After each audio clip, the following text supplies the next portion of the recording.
आप सभी को ब्राह्मी विद्यापीठ की तरफ से नमस्कार।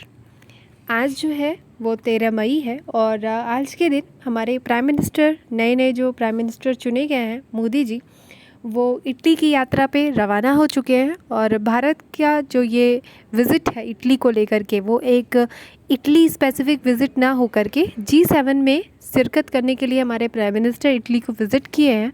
और ऐसे में जब इटली इस बार G7 समिट को होस्ट कर रहा है, तो वहाँ की जो प्राइम मिनिस्टर है जॉर्जिया मेलोनी, जिनकी पिक्चर अभी आपको स्क्रीन पे दिख रही होंगी, ये पिक्चर से आप सभी अवगत होंगे। ये प्राइम मिनिस्टर है इटली की जॉर्जिया मेलोनी और ये प्राइम मिनिस्टर हैं honourable prime minister of Bharat.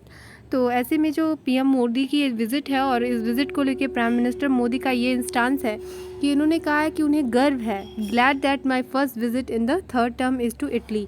तो ऐसे में हमें ये भी जानने की आवश्यकता है कि जब 2014 का इलेक्शन हुआ था और जब 2019 का इलेक्शन हुआ था, तो दोनों समय प्राइम मिनिस्टर मोदी ही प्राइम मिनिस्टर की कुर्सी पर बैठे थे। तो उस वक्त उनकी पहली विज़िट कहाँ थी और ये जो G7 की समिट है इटली में, और इसके क्या मायने हैं और भारत की किस नज़रिए से G7 को देखता है और G7 के सभी देश भारत को किस नज़रिए से देखते हैं।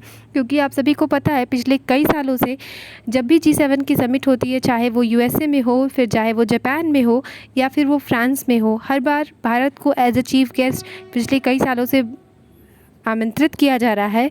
और ऐसे में आप सभी को पता भी होगा कि कई सारे देश जो है वो भारत को ये बात कहते हैं कि भारत एक अच्छा कैंडिडेट है और उसे G7 की में अब शामिल कर लेना चाहिए। ये आवश्यकता है आज के समय की। और आप सभी को पता है कि बहुत सारे फोरम में भारत हाल फिलहाल में शामिल हुआ है और G7 में यदि भारत शामिल होता है तो उसके क्या प्रभाव होंगे, क्या कुप्रभाव होंगे और क्या भारत को शामिल G7 में हो जाना चाहिए, ये कई मायनों में हमें समझने की आवश्यकता है। सबसे पहली बात तो ये है कि प्राइम मिनिस्टर मोदी ने इसको लेकर के एक सुखद पहल दिखाई है और कहा है कि ये उनको काफ़ी गर्व की बात लग रही है कि वो इटली की यात्रा पे जा रहे हैं। और थर्ड टर्म में उनकी एंट्री होने के बाद ये काफ़ी सुखद है उनके लिए कि वो इटली की यात्रा पर जा रहे हैं।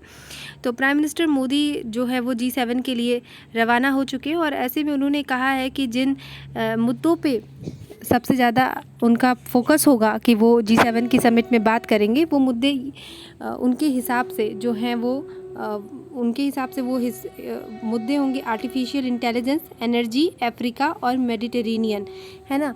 आज के समय में आर्टिफिशियल इंटेलिजेंस हर देश के लिए, चाहे वो रणनीति के क्षेत्र से देख लें, सामाजिक क्षेत्र से लेकर के देख लें, हर वक्त में अगर आप देखें तो आर्टिफिशियल इंटेलिजेंस एक अहम मुद्दा है।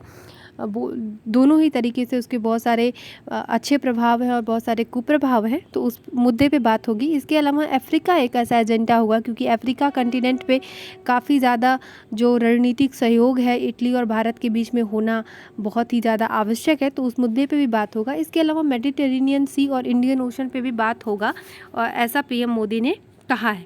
इसके अलावा आपके लिए जो इम्पॉर्टेंट है एग्ज़ाम पर्सपेक्टिव से वो ये है कि इटली के अंदर ये जो समिट है वो किस रीजन में हो रहा है। तो इटली का एक रीजन है, उसका नाम है अपोलिया रीजन।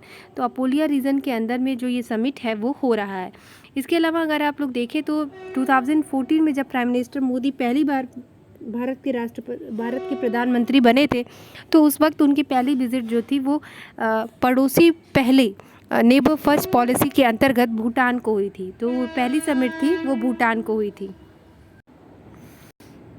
इसके अलावा जब वो 2019 में प्राइम मिनिस्टर चुन करके आए थे, तो उनकी जो वो दूसरी बार जो जब वो प्रधानमंत्री बने, तो उनकी जो पहली विज़िट थी वो मालदीव को थी, है ना। उस वक्त मालदीव में दूसरे राष्ट्रपति हुआ करते थे और उनका जो रुख था भारत को लेकर के काफ़ी दोस्ताना अंदाज़ था, काफ़ी फ्रेंडली थे वो भारत को लेकर के और काफ़ी अच्छे रिलेशन भारत के मालदीव से उस वक्त हुआ करते थे। मोइज़ू उस वक्त राष्ट्रपति नहीं थे, तो ऐसे में भारत और मालदीव के रिलेशन बहुत अच्छे थे और भारत हमेशा तवज्जो अपने पड़ोसियों को देता रहा है। हाल में जब प्राइम मिनिस्टर मोदी की शपथ समारोह था, उसमें भारत के सभी पड़ोसियों को, खास करके उन सभी पड़ोसियों का जो भारत के साथ भले रिश्ते अच्छे हो या ना हो, मालदीव को भी इन्विटेशन गया था और हमने सभी पड़ोसियों को एक्सक्लूडिंग चाइना और पाकिस्तान, हमने सभी को इनवाइट किया था।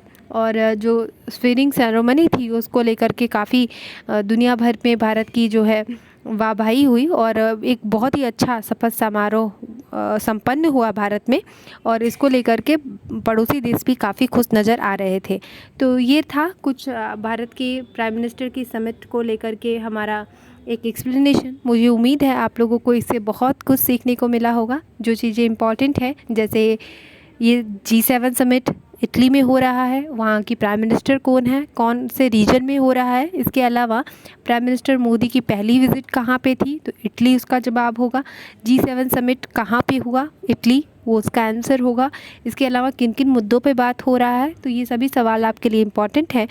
तो मैंने इसको MCQ फॉर्म में और एक्सप्लेनेशन फॉर्म में दोनों को आपको समझाने की कोशिश की। मुझे उम्मीद है मेरी ये जो कोशिश है वो सफल होगी और आप सभी को ये टॉपिक समझ में आया होगा। इसी के साथ मुझे दीजिए इजाज़त, मिलेंगे अब अगली क्लास में। नमस्कार, धन्यवाद, जय हिंद।